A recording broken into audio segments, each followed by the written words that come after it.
Hey, Wolfman's got a podcast. But I thought Wolfman had nards. That's the best line of this movie, right? One of the best, yes. Oh, it is such a dumb one-liner, and it's like, it fits the movie perfectly. But, I mean, it's up there with Creature Stole My Twinkie. Creature Stole... That sounds like the start of, like, a dirty joke. Yeah, but then you see the scene and, no, Creature legit stole a little boy's Twinkie. Like, the fuck? Welcome, ladies and gentlemen. This is the Film Club podcast, where Dean and Boo sit around and talk about movies. I'm Dean. I'm Boo. And we do a mini-series every month on a different subject of discussion within film. This month we're doing... Monstober. Yes, we are doing only monster movies, Universal monsters, classic monsters, and the movie we're talking about today... is The Monster Squad. Which I had never seen before. And that's, basically everyone's answer to this movie. Mm-hmm. It's celebrating its 35th anniversary this past August. And I didn't see this movie until its 30th anniversary 5 years ago. Oh, really? Yeah, I happened to see an article and I was like, oh, cool, is this a new movie? What is this? And I'm like, oh, this is 30 years old. I've never heard of this. Let me watch it. Well, which is surprising because this has big Boo energy. This is a you movie through and through. If there was a movie about me and my likes, would this movie be me? It'd be very high up there. Interesting. Yeah, it does have a lot of Boo energy. And it's also another interesting thing is this is also our 2-year anniversary we're doing right now. That's right. I mean, technically today's the 6th, so it's not, but yeah, the film club has been around for 2 years. We have just now figured out how to do podcasts. It took a while, a little bit of practice. Over 100 episodes later, but we finally figured it out more or less. But I'm excited. This is a pretty good back to roots kind of movie, right? Oh, definitely. Yeah. I mean, this is the film club defined. And thank you to you guys that are listening to us that, have continued to push us to keep this podcast going. Everybody who subscribes to us on YouTube or comes checks us out on Spotify or Apple Podcasts, whoever follows us on Instagram, thank you. But we gotta talk about the Monster Squad. Before we do that, because this is completely unrelated to the Monster Squad, but I wanted to ask you this because it's been bugging me. Okay. So I've gone on a little bit of a journey the last 2 weeks. Basically, I've sat down. I'm watching Terminator 2, The Abyss, Titanic. Mm-hmm. James Cameron movies. Yeah. Because Avatar 2's coming out. Yeah. And I need to know, will the Tom Brady of cinema, James Cameron, win another Super Bowl? Is Avatar 2 going to make another $15 bajillion? Well, like I've been telling you for the past, I don't know how long they announced, Avatar 2 coming out, and we've had this conversation. Don't care, and it seems like a lot of people out there don't really care either. I think they just waited way too long to have the sequel come out that it's just, whatever, cool. It's finally coming out. I mean, we were at a used bookstore the other day, and you were, kind of debating, should I buy Avatar or not? And you were looking at the box, and you're like, yeah, I don't even remember what happens in this movie. So it's kind of like... But that's the thing, because they re-released it last week, and it made, $30 million in its opening weekend for a movie that's, 12 years old. That's, I'm only bringing it up because I was watching James Cameron movies, and I'm like, is he gonna do it again? Are we gonna bet against James Cameron even for him to just win another bajillion dollars? I mean, I wouldn't bet against James Cameron ever because he's James Cameron. Every time you bet against him, you lose. We went to the same school as him. We did. He's a Fullerton College alum. Yeah, fun fact about us. He went for one semester and was like, "Fuck this shit, I'm out." But it's just something that I've been marathoning James Cameron movies because it's coming out, and I'm trying to figure out what the fuck about his movies works so well. And this is where it ties into Monster Squad, okay? Because with James Cameron's movies, they are perfectly structured. Yeah. They have the perfect build up, beginning, middle, ends. They flow really well. They are solid structures of films. They always have the correct beats. Also, their scale too. I mean, these movies are larger than life, and not just box office numbers. you feel immersed into the worlds that he brings you into. Yeah, Titanic, you feel like you're on there. All the painstaking detail he does. Terminator, even though it was made on a shoestring budget, you feel like, oh, the world he's created of this time travel thing, it feels real. Like, he doesn't half-ass anything. No. Monster Squad, on the other hand, is a movie that I think defies the structure of a screenplay. Yeah, and I mean, it also doesn't help that, you know, these are basically two guys that are coming out of film school. Yeah, that's Shane Black and Fred Dekker. They're the architects of this film. They are, and you know, they've done some pretty amazing things. I mean, Shane Black has written so many movies that you love. To let people know who Shane Black is, if you don't know, he's Hawkins from Predator. That he's the glasses, the nerd one in Predator. He also is an uncredited screenwriter on that film. Also, he did all 4 Lethal Weapons, Iron Man 3. Yeah, Shane Black has a very long career as a action-heavy screenwriter. And Fred Dekker, on the other hand, he was a director that made Night of the Creeps like the year before, 2 years before, which is a beloved... I don't know if it's a beloved cult classic, but it's a cult classic in the truest sense of the words. Yeah. Really underground. Not a lot of people know about it. It stars Tom Atkins, who was the lead in Halloween 3. The Fog. And The Fog. And it's a throwback to those like 50s B movies, and it's in that vein.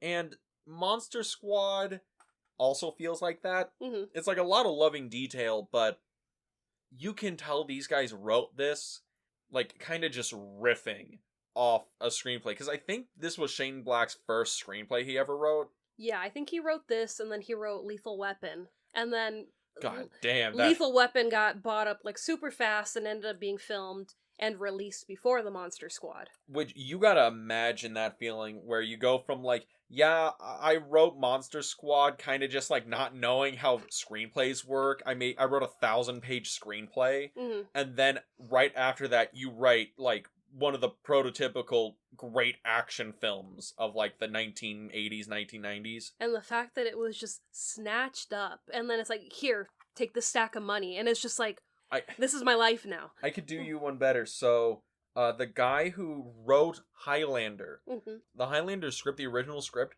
was bought because it was his like senior screenplay that he turned in for a grade. But back then, like, the Vulture producers would go into your film school and they would pour through scripts to see what the fuck it was.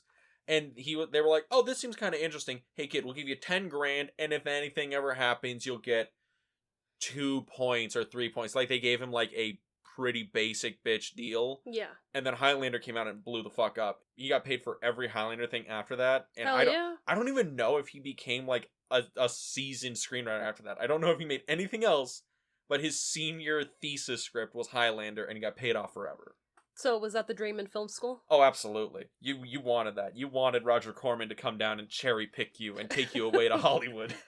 Just fly you all the way to Hollywood land. Yeah, exactly. But Monster Squad feels so weird because it feels like something that is a really upscale, like, student film. Man, this has a lot of passion. There's a lot of, like, grit. There's a lot of like love of the subject in the film, but it's like the craft seems off. Like, I'm not going out of turn here saying it feels like there's 10 minutes missing from the movie. No, I agree on that. It feels like we need 10, 15 more minutes of just a little bit more understanding of certain things.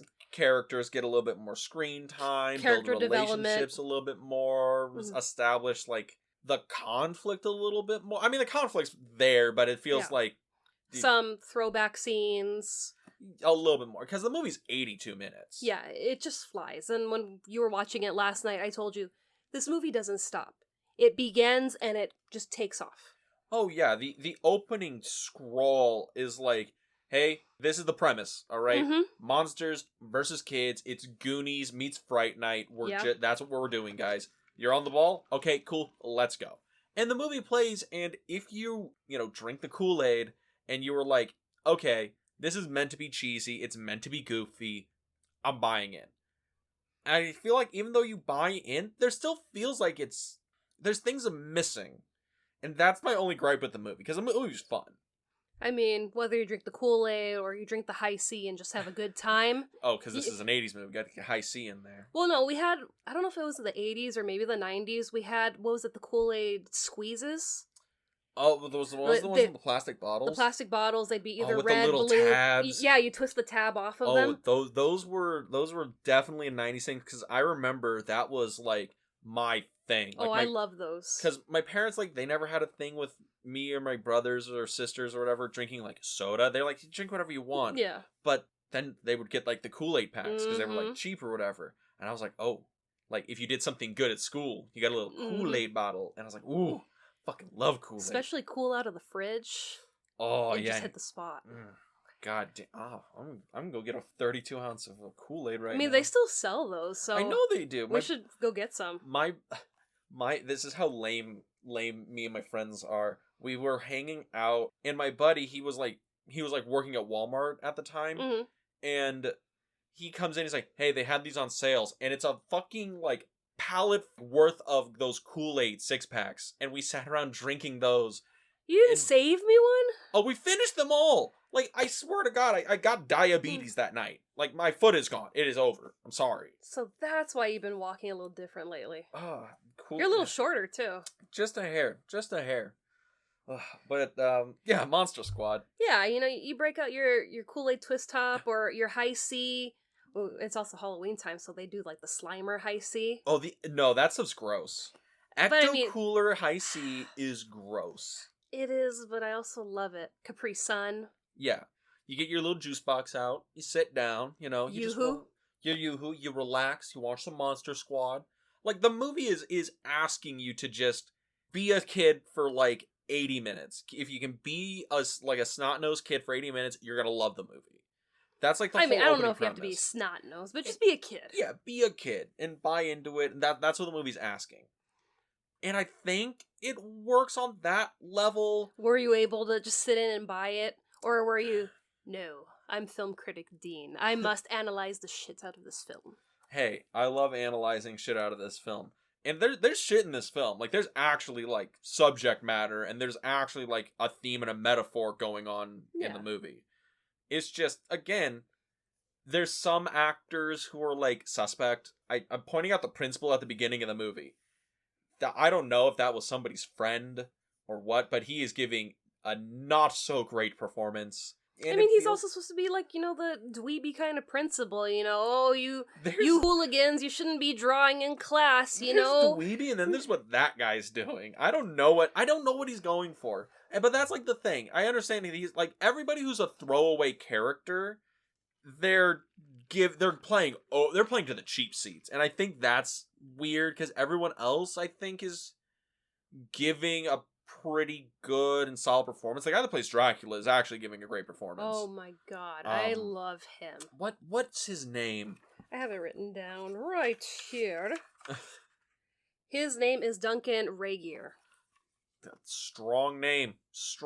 I have no idea how to pronounce the last name. Strong name. Well, that's why I wrote the pronunciation, because, the way it's spelled, I wouldn't have been able to pronounce it, but yeah, it's pronounced Regier. He's Canadian, 6'4", and that was something that we had, discussed in our pre-recording talk, because you're like, yeah, I don't know if they're just trying to film him so that he looks larger than life, and I'm like, no, dude was 6'4", just towering over these kids. And also, I think it works because he is probably, like, the best part, or the best actor in the movie, because he's playing Dracula, he's playing a Lugosi riff, but he feels more intimidating than Lugosi. I think Lugosi was sinister.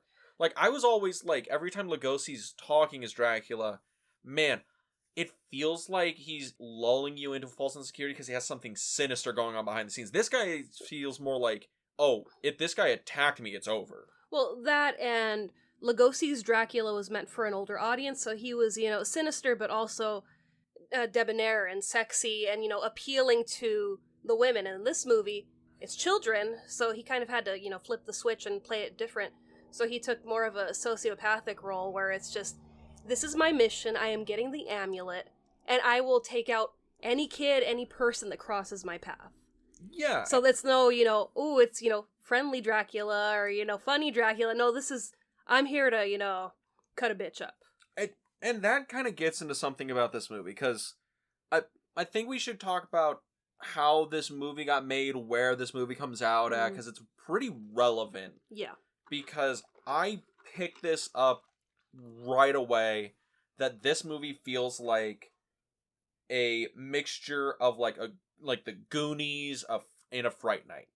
Yeah. Like it feels like this movie is coming out of that Amblin Entertainment like family films, but it's like trying to play into like the spooky creature feature movies that were coming around the same time. Like I know Creepshow came out in like 81, Fright Night came out in 85. I think there was a Wolfman movie somewhere in there. I know there was like monster films coming out in the 80s. Yeah. That kind of like showed that, you know, you could do monster films again and they would do okay. I mean, we had E.T. came out in the 80s. We have a lot of like these kids teen movies, Breakfast Clubs, Pretty in Pink, Sweet 16. And that's the other thing.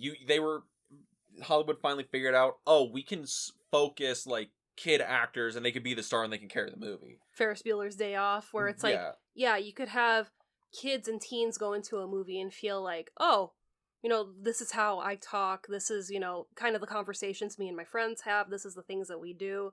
Oh, we'd have a blast if, you know, monsters just suddenly invaded our world.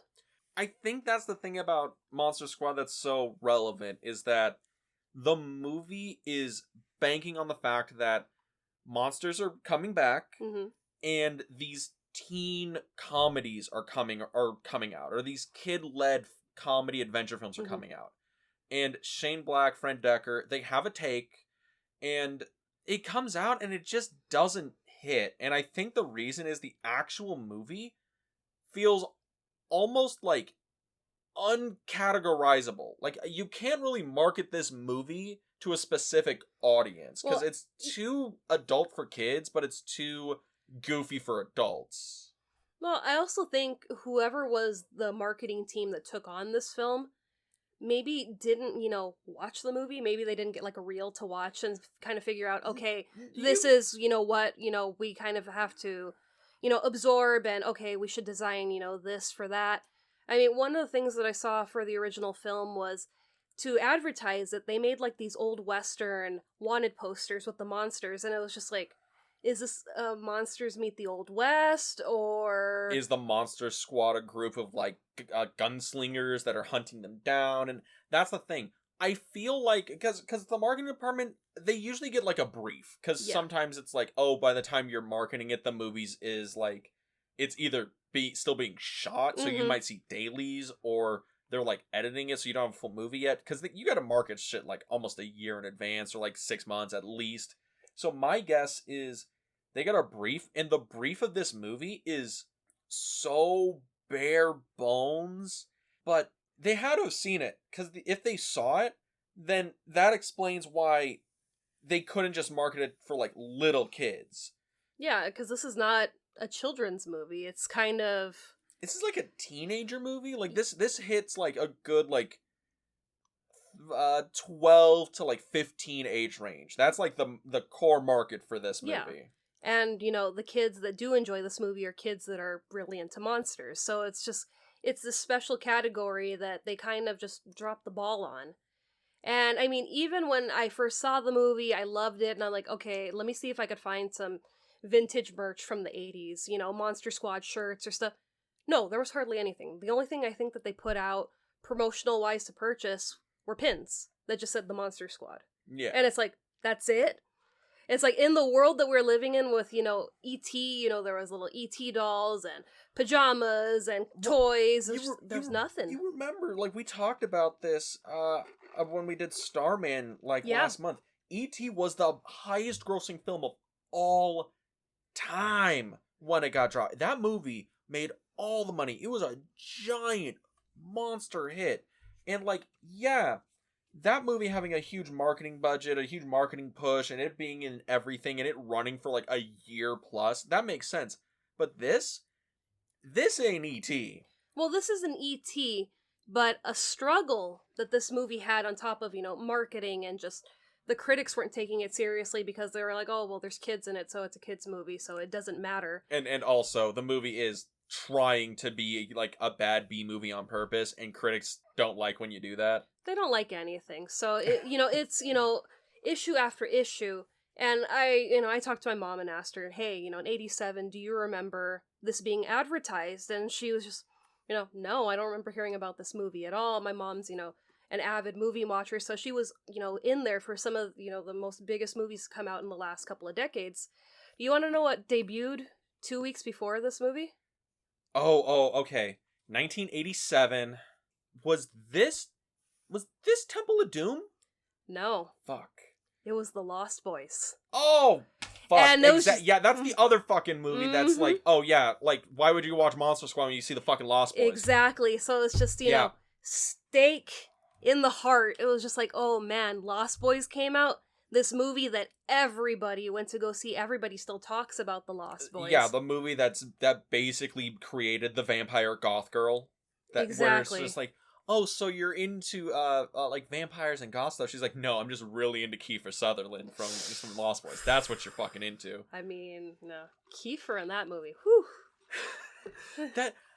that is a rough go. Oh yeah. Because Lost Boys, that actually has like cross appeal, because you have like, oh, just a bunch of like good looking guys doing like the goth punk thing, and also it's a horror movie, and also your leads are kids, and you have the Frog Brothers, you have basically the kids that are taking on. You have the two Coreys coming in. You have the two Coreys, and you have the kids taking on the monsters, but the monsters are teenagers. So you have kids versus teenagers, and then you have this movie.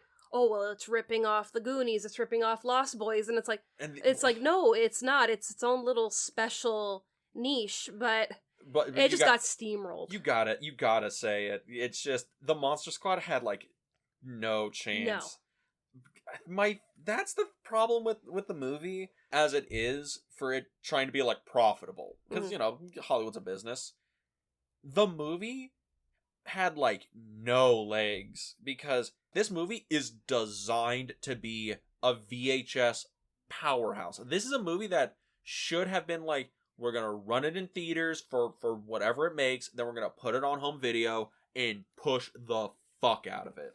Yeah, this should have been a blockbuster staple. The struggle that this movie had, it only brought in $3.8 million against the $12 million budget. Exactly. So just to get steamrolled. This should have been a blockbuster holy grail find. It was for a couple of people, but not as it should have been. It should have been, every blockbuster, oh, well, yeah, we'll rent that for you. It's a kid's movie, and it's like, holy crap. I mean, they're, hand-to-hand combat with these monsters. There's tits in the movie. Or they're almost tits in the movie. Yeah, they cut away because they were like, we're hitting PG, right? That's the goal here. We're not getting hard R. It's a PG-13 movie. Oh yeah, that's right. Yeah, it's not a PG movie, a G movie. No, this is PG-13. I should have known Temple of Doom didn't come out this year. Temple of Doom created PG-13. Yeah, I mean, my mom remembers seeing The Lost Boys for the first time. And she's like, yeah, we were on vacation in Hawaii, and we made a point that we were going to go see The Lost Boys. And it's just like, that was just 2 weeks later, and it's like, you have no recollection of anything. Yeah, I feel bad for, Fred Dekker and Shane Black and the actors of this movie, because I love this film. So many people love this movie, and it's just, it didn't get its due until, like, 20, 30 years later. It's something where, watching it, I really enjoyed it. My thing is, it's not a perfect film by any means. It's a really fun movie. This is a movie that I think is truly a cult classic in like the truest sense of the words. It's a movie that came out, didn't do well, kind of disappeared into the ether. Like, the only people who watched it were the ones like in the know. They were like your cool cousins who had like the black label VHS that they found in a dumpster, and it had Monster Squad on it. And like, you had that cool cousin. Yeah, and that's why, I kind of fell in love with this movie, and after doing research after I first saw it, I finally felt like I was, brought into this special club. This club that I've always wanted to be in, and it's like, wow, I finally have my in.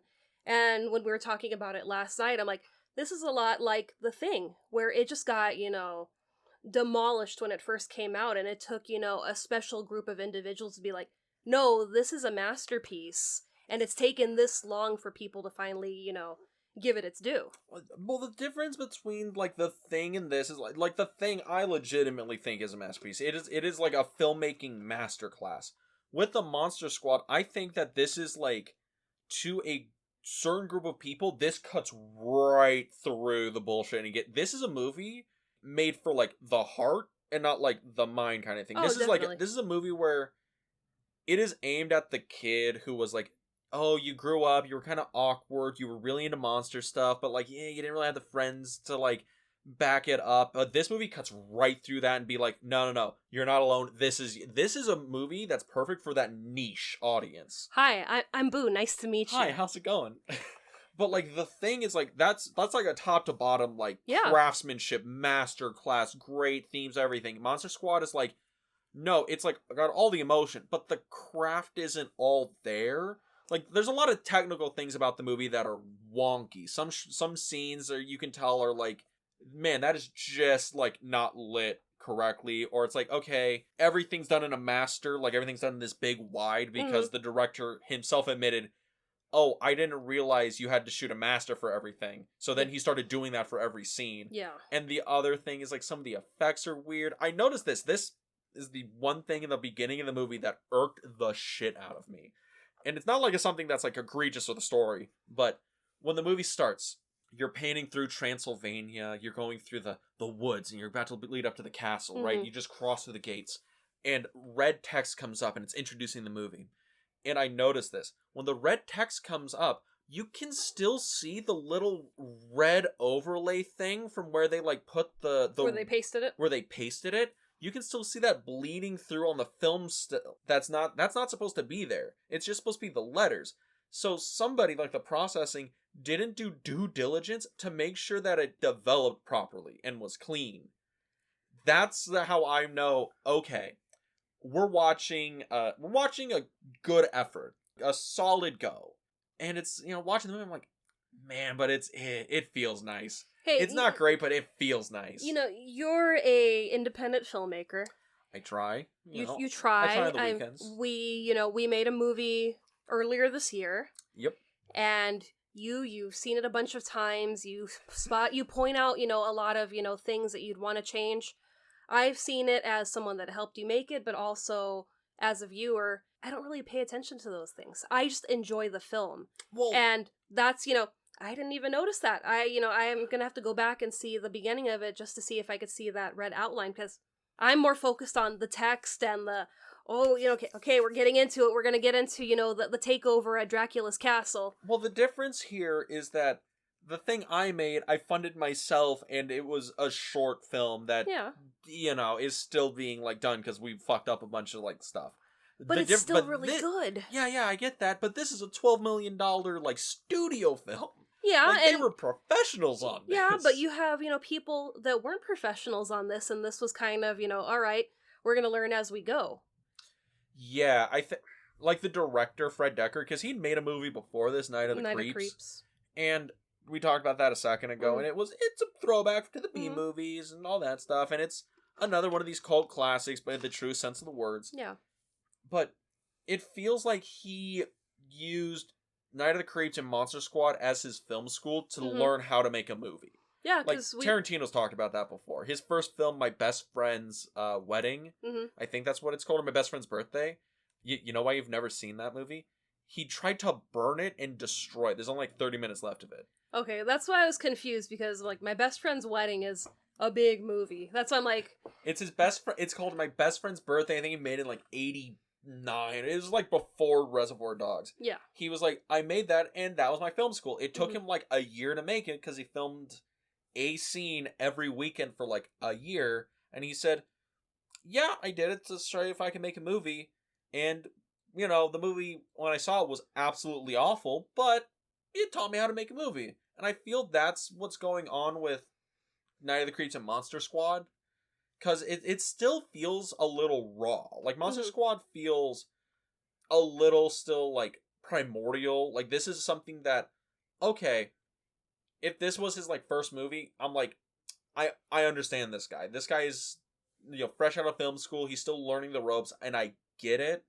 But he didn't even go to film school. He wasn't allowed into the program at UCLA, so it was just, okay, I'm gonna go around it and I'm gonna take English so that I could screenwrite. Yeah. So it's, picking up stuff that you learn secondhand from your friends that are in the film school.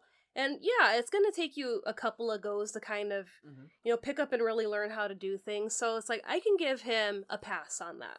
I'm giving him a pass too. I'm just pointing it out Mm-hmm. that when you watch the movie, there's things that are a little awkward or things that look weird. That's probably why. Mm-hmm. I give him a pass. Yeah, like, fuck, if I was given $12 million and said to make Monster Squad, yeah, I don't think I can do better. I mean, but let alone we're watching, out, the documentary about this movie, Wolfman's Got Nards. And great documentary name, by the way. Oh, absolutely. But we see, the people that made, like, the monsters themselves, and some of them were, like, 20 years old, and it was like, okay, well, go ahead, make the costumes. How? Well, that's on you, that you're taking on this role as costume maker. We hired you for the job, so you better not do your job. Yeah, so it's just, it's a lot of learning and picking up and going. Yeah, it's a lot of throwing you in. This is like getting thrown into the deep end and like that's how you learn to swim. Which, for that, it's pretty good for being somebody's, like, basically their first, I guess this is second movie, but basically being like a fresh out of film school feature. This is pretty good for that. Like, don't get me wrong, I respect the hell out of it. But should we tell people what the movie's about? Yeah, why don't you tell everybody the elevator pitch of what this movie is? Yeah, so I have the plot synopsis from the back of the box. Copied it right from the VHS. Where did you find the VHS? So you go down 5th Street, take a right, and you see Mount Doom. Once you scale that, there's a little vault there that you have to dig, about 15 feet down. It's right in there. That's where it is. Okay. Yeah. It's right next to, like, the Magnificent Ambersons, the full cut, Who Framed Roger Rabbit's The Screen Test, all those stuff. Gotcha. Yeah, so the synopsis for Monster Squad is: a young group of monster fans attempt to save their hometown from Count Dracula and his evil gang of classic movie monsters. That's it. Cue in the thunder and the lightning. The howls. But yeah, that's the back of the box synopsis. That's the pitch. It again, if you told a marketing team that's what the movie's about, that's not a whole lot to go on. No, you really need a little bit more detail because this movie has a little bit more depth than just, okay, the kids are gonna go defeat the monsters. Bye! Yeah, so let's give it a beat by beat real quick. Okay. So, because it opens, we have that Van Helsing number where Dracula is trying to, take over the world. Yeah. Van Helsing comes in, uses the thing, the magic, right, to stop Dracula, and he goes into slumber.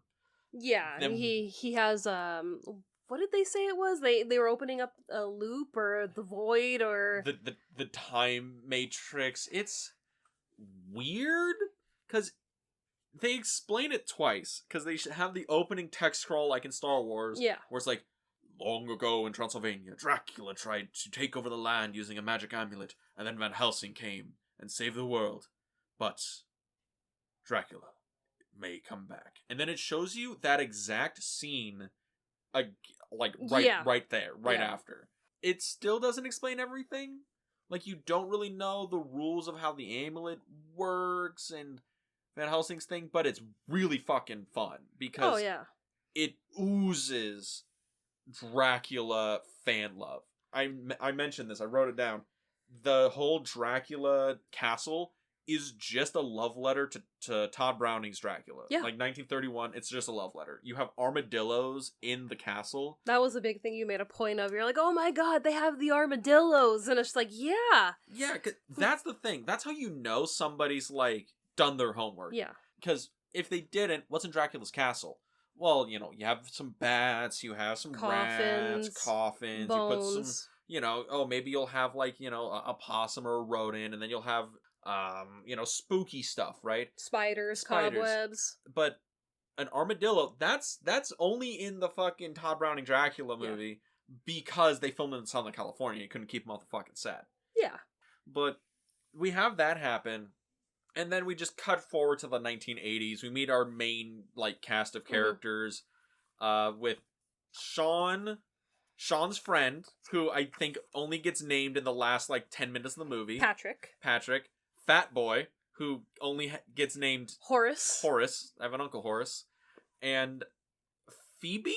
Phoebe is Sean's younger sister. Okay, I'm doing this, okay? And then we have Rudy. Rudy, thank you. Also, what the fuck's Rudy's deal? He comes in dressed like Brando from the Wild Ones and just sparks a cigarette on his boots as he's on his bike, lights up. Like, what the? How old are these kids? Had I seen this growing up, Rudy would have been my crush of all time. He would have taken out Edward Cullen from Twilight. Well, I mean, me and Edward don't go that far back. If I had watched this when I was about their age. Young Michael? Young Michael Jackson? Would you knock that out? Ooh, I did love me some young Michael Jackson. Thriller era Michael Jackson? Maybe. Definitely. I think so.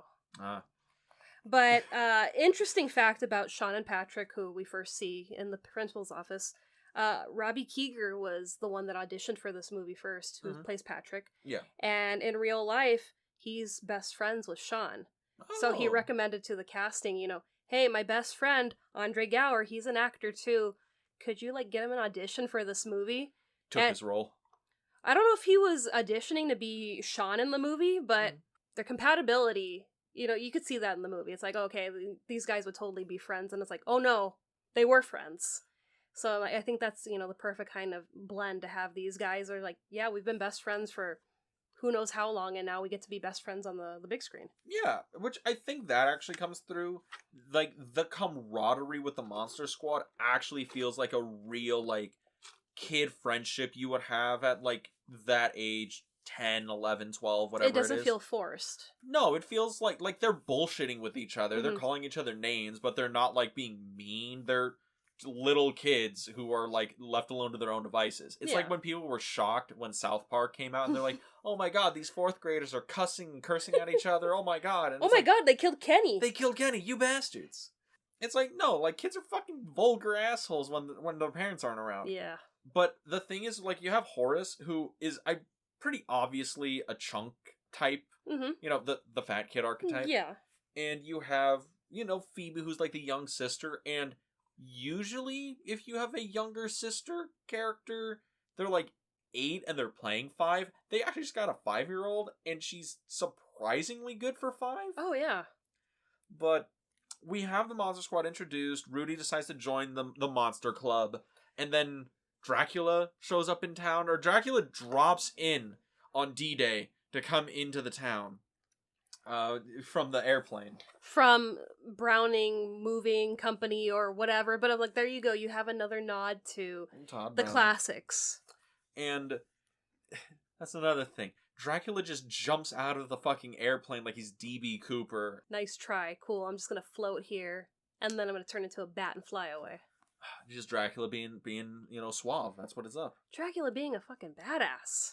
But he jumps down, he drops in, and then he's like, I must summon my monster so I can take over the world, because I'm Dracula. So, the Gilman rises up from the swamp that they drop into in whatever state this is. And lifts up, Frankenstein's coffin, casket. Crate. He wakes up Dracula. We have the Wolfman who transformed. I guess the Wolfman was just some random dude who got transformed into a wolf. Yeah. The mummy wakes up, which is just some mummy at the museum. They're playing fast and loose with how these guys showed up. But, the Monster Squad comes together, and during this, we have I'd say the most interesting part of the movie, or the dramatic part of the movie, the undertone of the movie. Yeah. What the movie's really about going on. The good shit. The Oscar clips going on. We gonna get there? More descriptors. Where we see Sean, or the leader kid, interacting with his parents and his dad, who's trying really hard to be there for him, and hey, you wanted to go see Jigsaw 7 or whatever, which is a shitty horror movie. I think it was Night of the Groundhog Part 8. It was Groundhog Day. It was Groundhog Day Part 7. And he was like, I'll go take you or whatever. But he can't, but they go up onto the roof and they watch it together. And I'm like, oh, that's a really sweet father-son moment. But the thing is where he says marriage counseling. Yeah. And you see what's going on is, oh, Sean's parents are on the rocks. They're getting a divorce. They're breaking apart. And that's the whole thing. Sean's into monsters and into the spooky stuff because this stuff he understands. Monsters are, they're scary, but they're they have rules, you Yeah. know? Like, I can grasp that. Like, he's escaping into the fantasy of it because his reality's pretty scary. Like, his parents are gonna get divorced. Like, what's that's gonna be? Like, it's... The movie actually does have something to say about the monster fan culture. Hi, nice to meet you again. Hi, how's it going? You know, again, this has a lot of boo energy. Yeah. But that is the real crux and the real story of the movie is, hey, yeah, we're just kids having fun, and monsters, these monsters, Universal monsters, aren't scary, but you love them, you assess them because it's, like, comforting. They're like, his safe haven. Yeah, they're a safe haven when, like, the reality of the world's not looking so hot. Yeah. And I love that part of this movie, and we spend, like, almost no time with it. Like, it shows up a little bit, like, in the background, but it's never, like, brought enough to the foreground for me. I again, because I you want wanted 10 minutes more of this movie. Because you want it to be kind of like, you know, a horror comedy drama where we get, you know, a little bit more on, you know, his parents falling apart and just the kids observing it and not really saying anything because they're kids. It's like, what can you say? Say, well, Dracula's coming back to, you know, destroy the world, which happens. So we have that. The kids get Van Helsing's diary somehow, which I still don't know how they get. His mom manages to buy it at like a yard sale up the street from the house. And it's just like, oh, I saw this spooky book, and, you know, I know you like Van Helsing. He's the one that fights against Godzilla, right? And she's like, no, Mom, Godzilla's its own thing. Van Helsing's Dracula. And she's like, oh, which one's the tall one? Godzilla's the tall one, Mom. You know, it's not, you know, Dracula. So he gets Van Helsing's diary. He brings it to Spooky German Guy. His character name is Spooky German Guy. Scary German guy. And he gets him to translate, and it's like, oh, Dracula's coming, and blah, blah, blah. And they figure out that Dracula's in town, like, right away. Like, they're like, Dracula's in town, we gotta save the day, because we're the Monster Squad. Well, we figure out that Dracula's in town because, you know, again, you know, the parents are fighting, and Sean's, you know, kind of just listening to them, you know, fight again. And there's this little note by the phone that said, you know, Mr. Alucard called, you know, in regards to Van Helsing's diary, willing to pay. And, you know, Sean goes and sits down and is kind of like, you know, hey, Alucard, that's, you know, a unique name. Kind of sounds familiar. And you see him, you know, penning it out, and it's just, oh shit, that's Dracula spelled backwards. That takes him way too long to figure out. And I was just like, yes! I fucking love it. No, it takes him way too long to figure out it's Dracula. He's a kid. Oh, for God's sakes, I was 6 and I figured this out. Uh-huh, I'm sure you did. Oh, but it goes on. We have the Monster Squad get established. They have, like, their character moments. Yeah. We see the monsters go out and they try and, you know, thwart the Monster Squad from thwarting their plans, and a lot of comedy, action, fun stuff's going on. I don't want to spoil the whole movie for anyone, because this movie, yeah, it's 35 years old, but no one's seen this. This is still, like, we can get a lot of fresh people involved. I mean, let alone the first DVD came out for, I think, the 20th anniversary of this movie. So it came out July 24th, 2007. That's a while. So to have this movie come out in 87... Oh, wow, that's a long time. It only got released limited, you know, to a couple of, you know, VHSs, Laserdisc, and after that, I think it was just a movie that was shown on HBO. This has a feeling of, like, an HBO late-night movie. So then it turned into a lot of fans that are into this movie had to write, you know, to different companies and be like, hey, this movie deserves a DVD. You know, we want to see this movie and not have to wait till, you know, it's just randomly on cable. Or what I was hearing from a lot of people that love this movie, they were passing around bootleg copies of it just to have, you know, a copy on DVD. And it's just like, yeah, you know, why isn't there a DVD to this movie? See, that's the thing, and I want to talk about this real quick, because that's a real cult movie thing. Mm-hmm. And, you know, like, I think the word, like, oh, it's like a cult classic, yeah, whatever, that gets reused inappropriately on some movie, when people are like, oh, Goonies, cult classic, man. Goonies was, like, one of the biggest movies of that year. Or it's like, bro, I got a sick one. Have you heard of Star Wars? Oh, it's such a cult classic. To fucking eat my dick. But like, how do you define a cult classic? Like a film that's a really, a cult movie? Like, do you have an example of something you can pull out and say, this is like my exhibit A of a cult film? Well, I think for me, how I would describe it would probably be Rocky Horror. I mean, it's huge, but it's Yeah. always been titled as a midnight movie. And I kind of feel that this is in the same realm where, it's been a slow burn to get, the fandom that it has now. Because so many kids and, people have, discovered this from, when it dropped to much recently. So that's what it kind of feels like, that this midnight movie has turned into a cult classic. And it's just, yeah, we really want to kind of spread it around now to, hey, you love monsters? Here, give this a watch. Help this movie out. Yeah, that's a pretty good example, because Rocky Horror for the longest time was this, only the people in the knew Rocky Horror, and they would introduce it to their friends. I think in the last 15 years-ish, 20 years, when the internet finally absorbed Rocky Horror and spewed it to the universe, then it finally tipped over into being, oh, now it's evolved from a cult classic and became oh no, it's like a queer cinema icon, or it's oh no, this has been reclaimed as a secret masterpiece, or no, this is primo musical work that is constantly remembered. I mean, look at the Frida Cinema in Santa Ana. Every month they do what is it called? Rocky Horror midnight showing. A midnight showing, but it's shadow play, or what is it? Something like that, where they have people on a stage in front of it doing the dances and acting it out. They do this every month, and it sells out every time. Well, that's the thing about Rocky Horror, and a lot of these movies that are midnight movies, cult movies, whatever, is that's what independent cinemas live on. Rocky Horror keeps a lot of small indie theaters afloat because they know they can put it on and they're going to sell out, because people love the whole, oh, who's the virgin? Oh, who's the one who hasn't seen it before? Because people love introducing these cult films to each other. And I think Rocky Horror got to the point where it tipped over to enough people got introduced to the film that it no longer was a cult film anymore. It just became a film. It's an iconic film. It's its own beacon. It's this amazing movie, and I feel like this movie is, finally in cult status, and it's, kind of had to take from Rocky Horror, where you need word of mouth to pass it around to kind of get people, hey, I absolutely love this movie. If you guys write into production companies, maybe we can get this distributed worldwide. I mean, I didn't get the DVD for this movie until last year. Oh, jeez. Discovered this movie 5 years ago, and we just randomly found it at Barnes & Noble.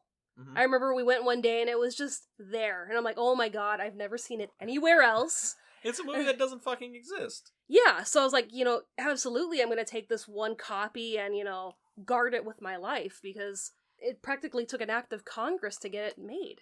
The thing is with cult movies, because this is a good example of a cult film, right? Yeah. It's a movie, did really bad when it came out. It played in theaters for a month. It got to home. It bombed. It got to home video. Even then, not a lot of people caught on to it. It took kind of years and a lot of word of mouth before people claimed it. The movie got claimed by such a small group of people that it took so long for it to spread into fan culture.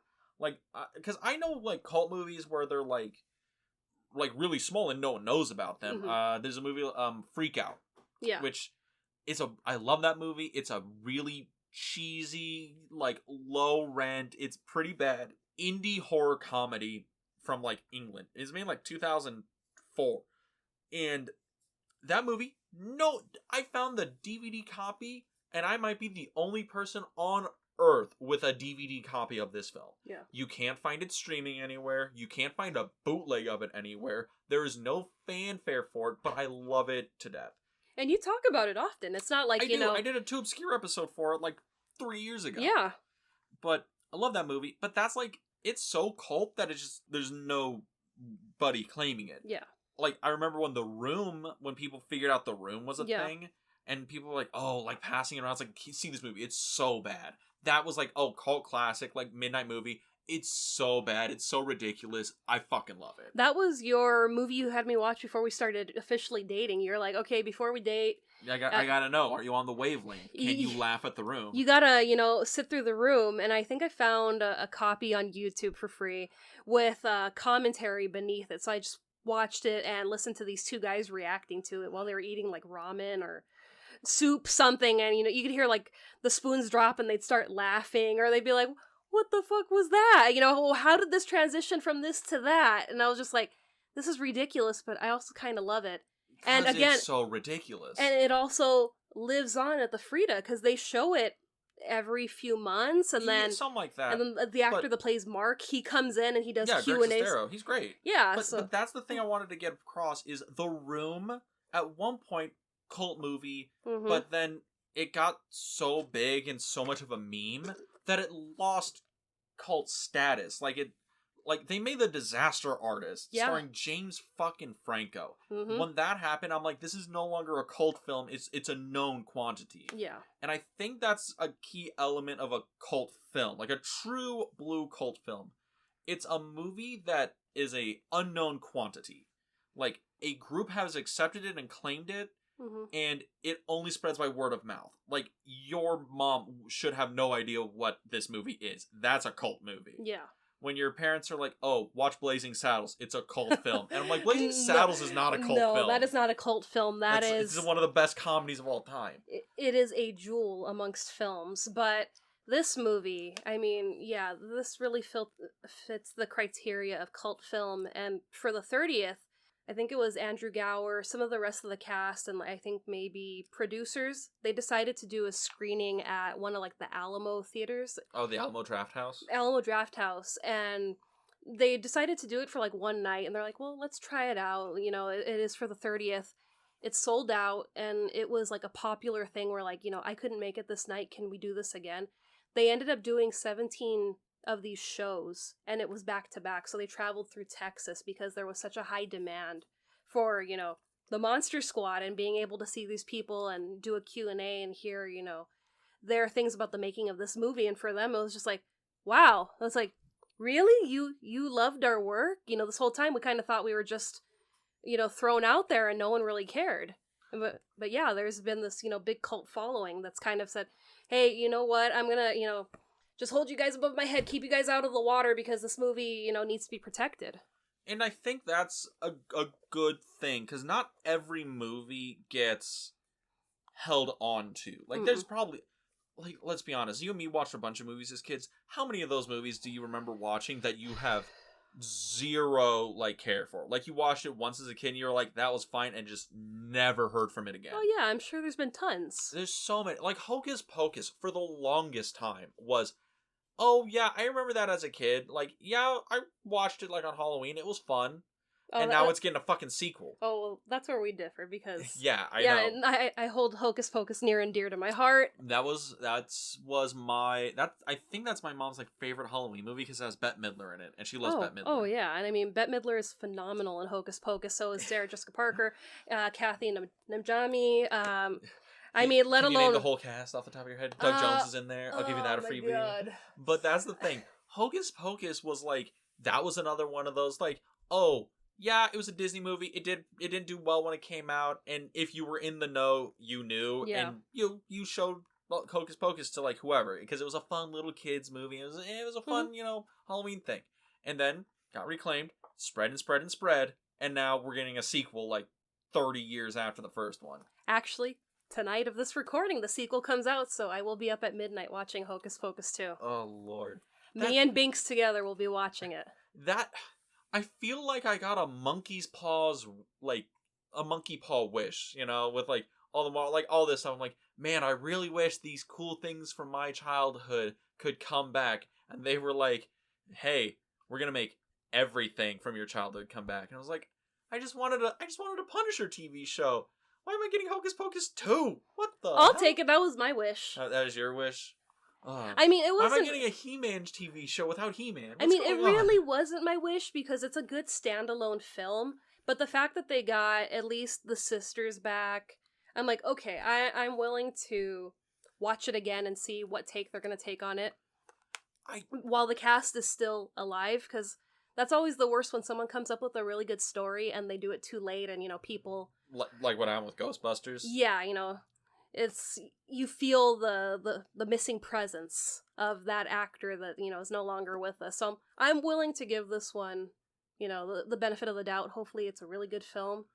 I don't know if we could do that again with Monster Squad without having the original members come back and they're the parents this time. Well, somebody mentioned Monster Squad as like, oh, you can remake it, like this is the era that it would hit.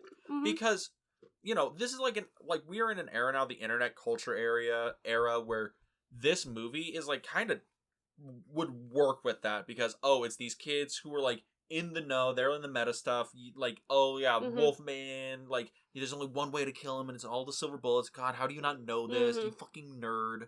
And like it's like that kind of culture. But thing is, there's so much of the movie, if they remade it, they'd have to change because it's made in the 80s.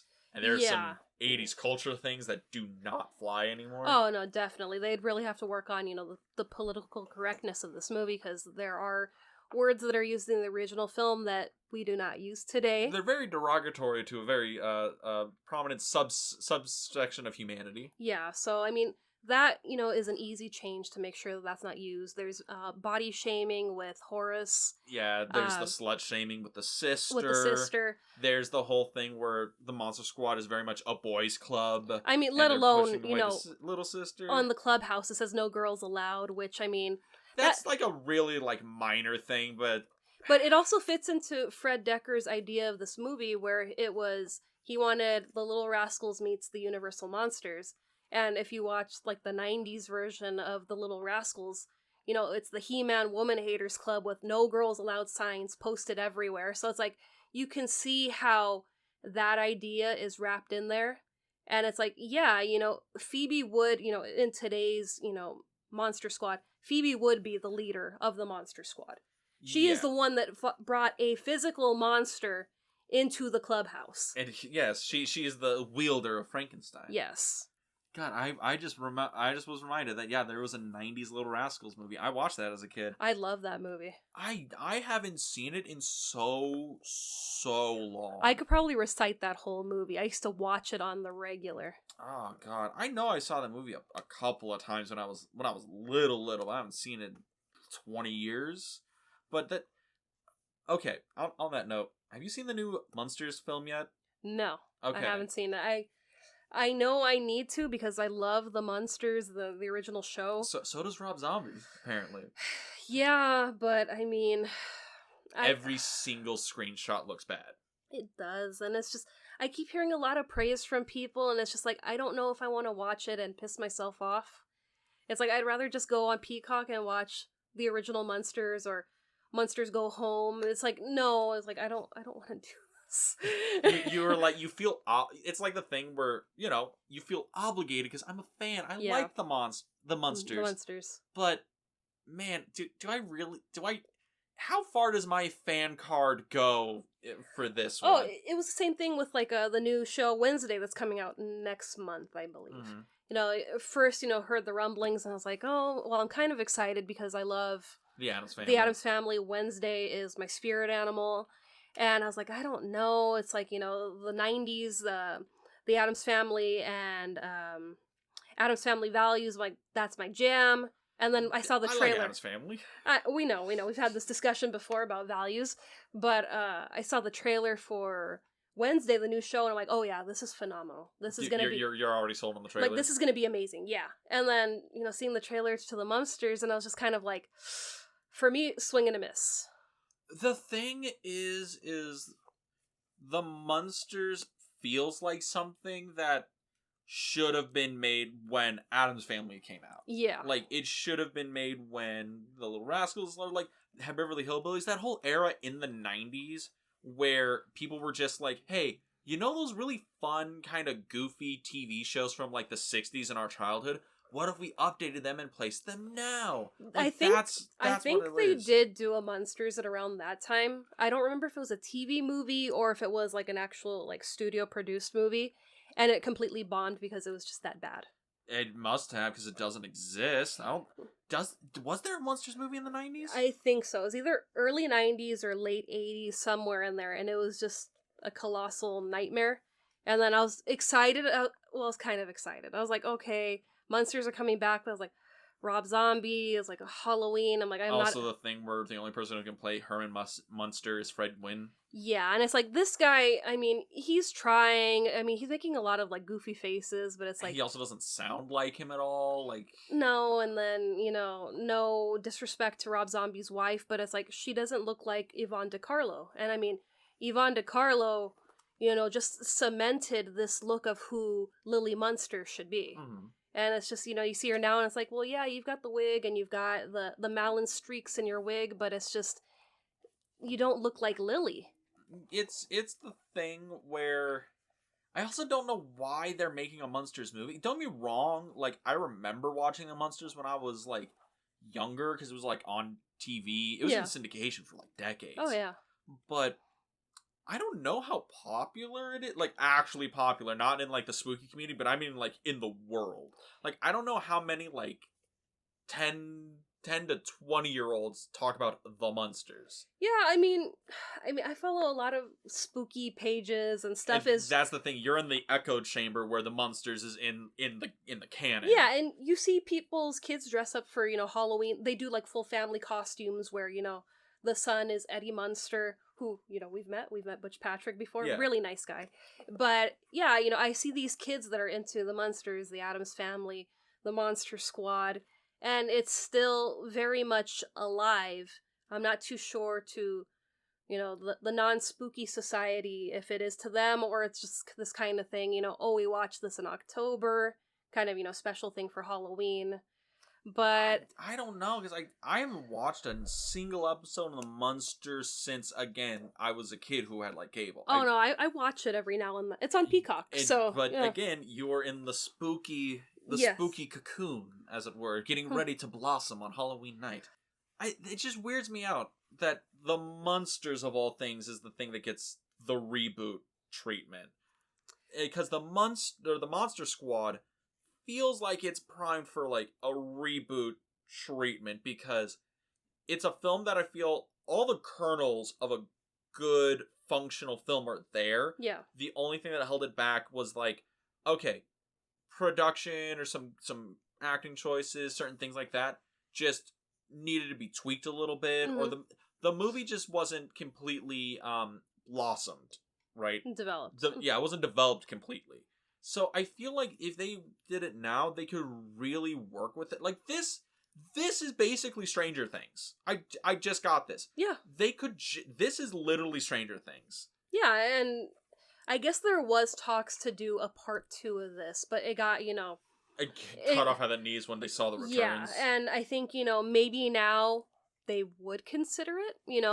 You were saying in the car that they could make this like a Peacock special, where it's just, it's only on here, it's like a made-for-TV movie, but it's going to do extremely well because it has a good premise, it has a good following. Well, that was my thing. Like, when I was talking about that, I was like, as it is right now, if it was made today, like if we didn't have a Monster Squad before and we just got Monster Squad now and was made today, and they released it on like a Peacock or streaming thing, it would probably do well, because I feel like the culture of the movie, the what's going on in the movie, the iconography in the movie, I feel it would work better now than it would in 1987.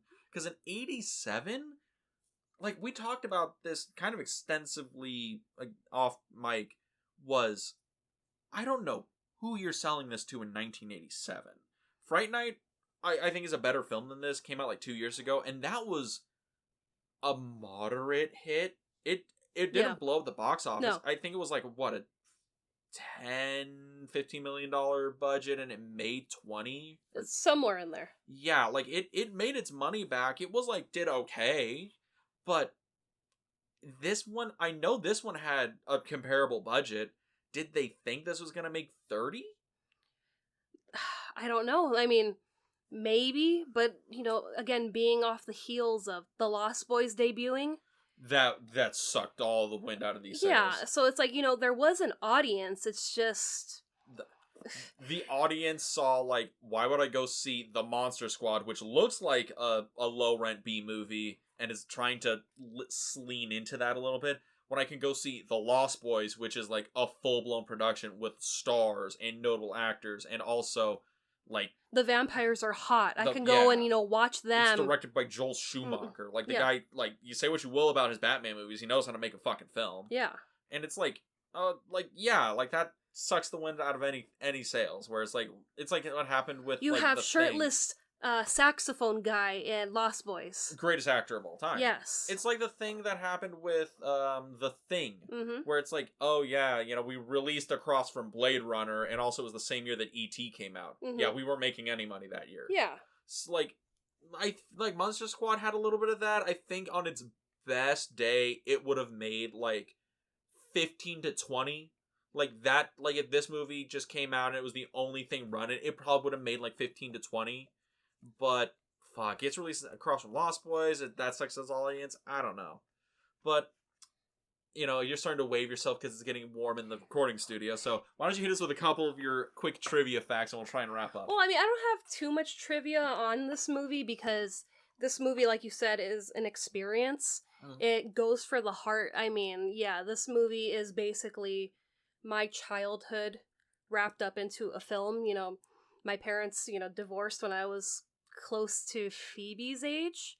So it's, experiencing that. It's having monsters kind of be my safe haven, my your little safety blanket. Yeah, my escape. I used to carry around a little dog stuffed animal too. So it's like, yeah, I could totally identify with this and just wanting to have people that also shared their love for monsters, and I didn't really find that till I was an adult. It was like one of those things where it's like, well, I can't go, too hard on, I love the monsters, because then it's going to be like, oh, you're that weird kid. And it's just like, I am, but friend. Jeez, you get it. Fine.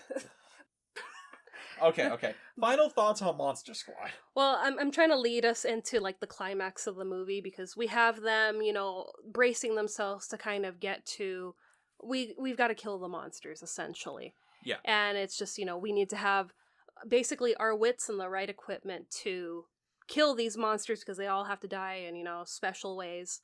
And, I mean, let alone just that scene in the house when the kids get there, and it's just, you've got monsters coming from every corner of the house, and it feels like an episode of Scooby-Doo.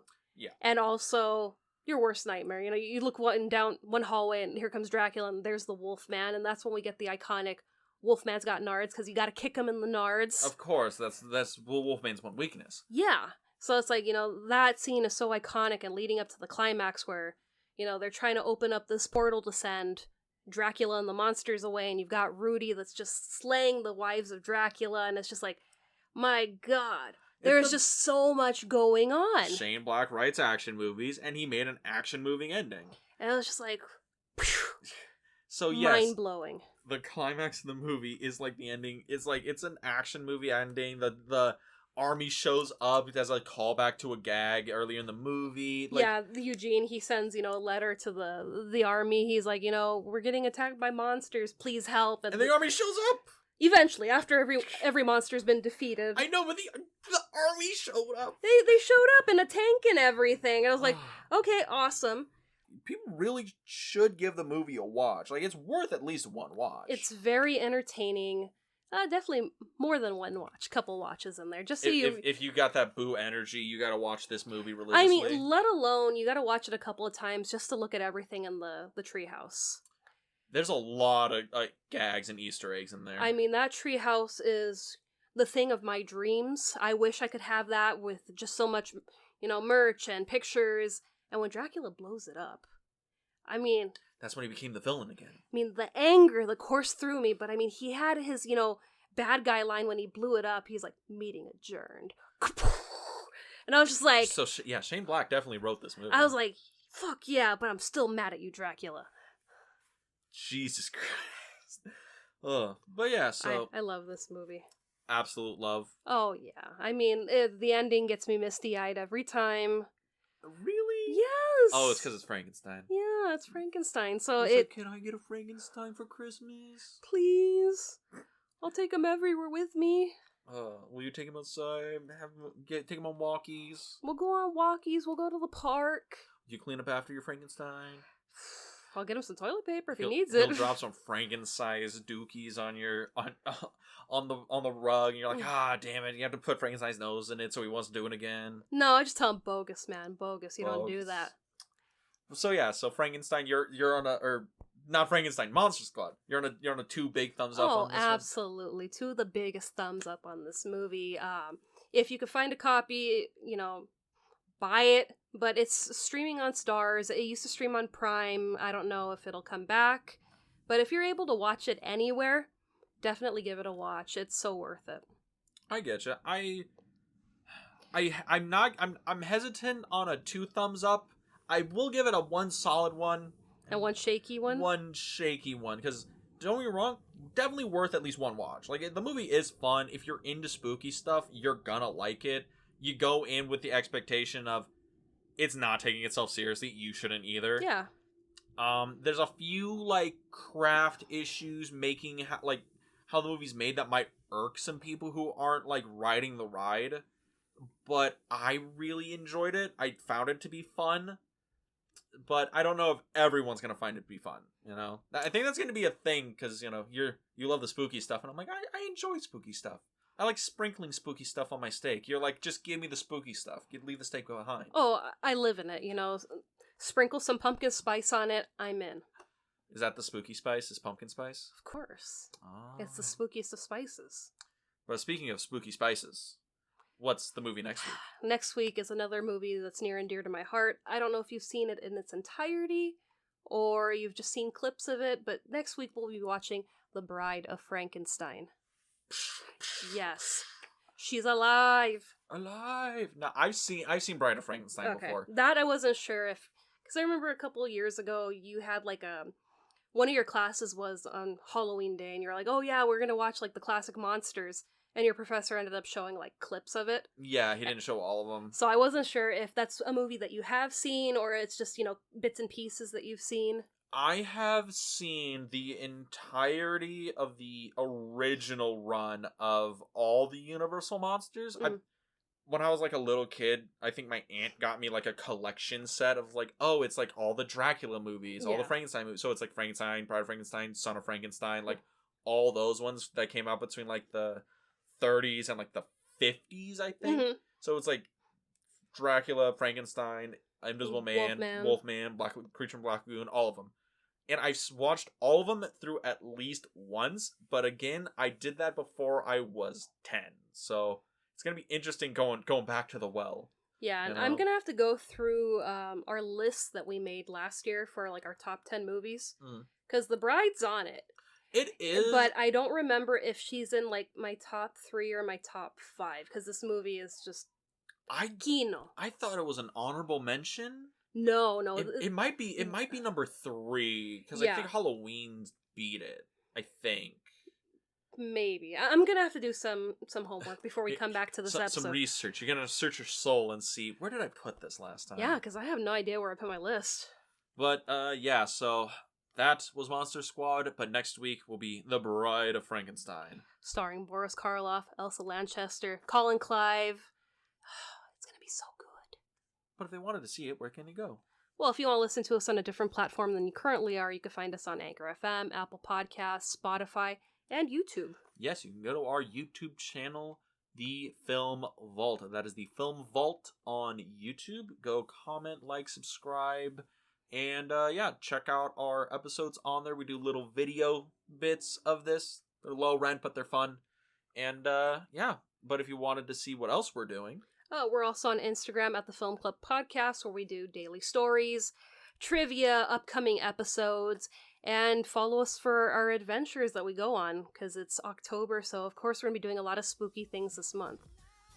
And with that... Wolfman's got nards. Dun dun dun! Alright everybody, have a good week. We'll see you next week.